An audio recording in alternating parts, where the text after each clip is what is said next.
안녕하세요. 백은영 작가입니다. 오늘은 에디슨하고 에디슨 어머니에 대해서 좀 말씀을 드리고자 합니다. 어머님들도 잘 아시고 계시다시피 에디슨은 학교 부적응자로 알려져 있죠. 그래서 이제 학교에서 거의 뭐 공부를 못 시키겠다 하고 이제 퇴학을 당하고, 그리고 이제 그 어머님이 집에서 이제 홈스쿨링을 시키셔서 우리가 그 에디슨이 전구를 발명하고, 예, 그래서 우리가 지금 뭐 그 전기를 밤에도 일을 할 수 있게 된 게 에디슨과 에디슨 어머니의 덕이죠.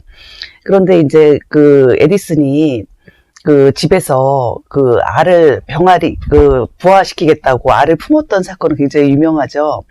그래서 에디슨이 뭐 먹는 것도 잊으면서 그 알을 부화하겠다고 알을 품고 있었을 때 모든 가족들이 에디슨을 보고 비웃었다고 그래요. 그런데 그 어머님이 그러한 에디슨을 보면서 다른 가족들과는 다르게 에디슨을 생각했다고 해요. 그러면서 그 알을 부화하려고 하는 그 에디슨을 보면서 어머님이 저 아이는 달라, 특별해, 저 아이는 특별한 점이 있어, 다르구나, 이렇게 인정을 해주셨다고 그래요. 그래서 이제 홈스쿨링을 통해서 그 중학교 교사이던 어머님이 이제 에디슨을 키워냈죠. 그런데 제가 이제 오늘 어머님들께 에디슨과 에디슨 어머니에 대해서 말씀을 드리고자 하는 이유는요, 제가 우리 아이들이 어렸을 때 그 강릉 경포대 옆에 있는 그 참소리 박물관을 그 방문한 적이 있었어요. 그래서 이제 그 박물관에 들어갔는데, 저는 미술사학을 했기 때문에 박물관이라는 게, 어떠한 형식으로 지어지고, 거기에 전시품은 어떻게 전시가 되어야 되는지, 그런 걸 이제 제가 박물관학에서 배웠던 적이 있거든요. 그런데 그 참소리 박물관에 들어가서 그 전시품들이 전시되어 있는 상황과 그 박물관을 보고 굉장히 충격에 사로잡혔어요. 왜냐하면 그 참소리 박물관이 저희가 갔을 그 당시만 해도 그 아파트, 연립 아파트 그 두 동을 박물관으로 사용하고 있었거든요. 완전히 이제 개인의 그 노력으로 그 에디슨의 그 발명품들을 모아놓은 것이 참소리 박물관이었어요. 근데 이제 지금 제가 최근에 가봤더니 아주 근사하게 박물관을 지어놓고 전시를 하고 있더라고요. 근데 이제 제가 갔을 때는 그렇게 열악한 상황에서 이제 그 참소리 박물관을 보게 됐어요. 그런데 들어가서 전시품들을 보는데, 보통 전시를 하게 되면 이렇게 전시를 이렇게 중간중간에 놓으면서 그 감상할 수 있는 시간을 이제 그 거리와 공간을 두게 마련인데, 그 참소리 박물관 원장이셨던 분이 너무 열정이 많으셔서 너무나도 많은 그 발명품들을 전 세계에서 모으신 거예요. 개인 사비를 들여서. 그런데 이제 저는 이제 그 참소리 박물관에 갔을 때, 에디슨이 뭐 전구, 뭐 축음기 이 정도 발명을 했겠거니 하고 정말, 잘 모르고 갔었거든요. 그래서 그 정도 있을 거라고 생각을 했는데, 그 발명품들 보고 깜짝 놀라지 않을 수가 없었어요. 왜냐하면, 보니까 뭐 헤어드라이기, 토스트기, 냉장고, 그리고 화덕, 예, 그런 것들이 굉장히 많더라고요.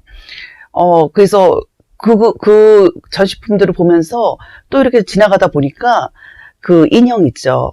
인형이 있더라고요.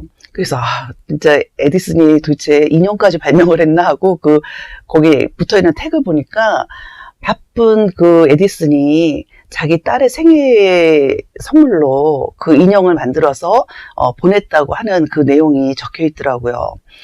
그런데 제가 그 발명품들의 목록을 보면서, 그리고 그 인형을 보면서 제가 이렇게 코너를 돌아서려고 하는데 전율이 확 오더라고요.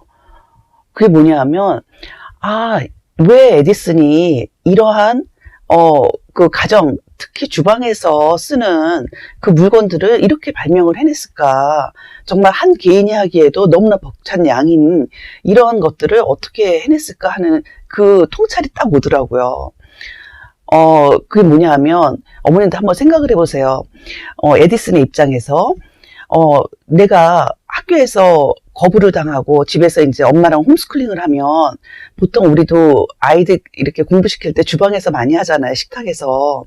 아마도 에디슨과 에디슨 엄마도 그러하지 않았을까? 그런 제가 상상이 되더라고요. 그런데 그 학교에서 거부당했던 그 에디슨이 의기소침했겠죠. 자존감도 떨어져 있을 거고. 그런데 그러한 자기를 정말 무조건적인 사랑으로, 아, 이 아이는 달라. 이 아이는 특별해. 이러한 마음으로 가르쳤던 그 어머니와 주방에서 같이 공부를 하면서 어느 날인가는 엄마가 스스로 숯을 피워서 다림질을 하기도 하고, 그리고 어느 날인가는 날이 더워서 음식이 상하는 것을 보고 속상해하던 엄마를 봤을 때 이 어린 에디슨의 마음에서 어떠한 의지가 싹텄을까요? 예, 나를 무조건적으로 받아들여줬던, 그리고 나를 이렇게 키워준 엄마에 대한 사랑의 보답, 그것이 이 에디슨을 미치도록 그 많은 발명품들을 만든 게 아닌가, 저는 그런 생각이 들더라고요.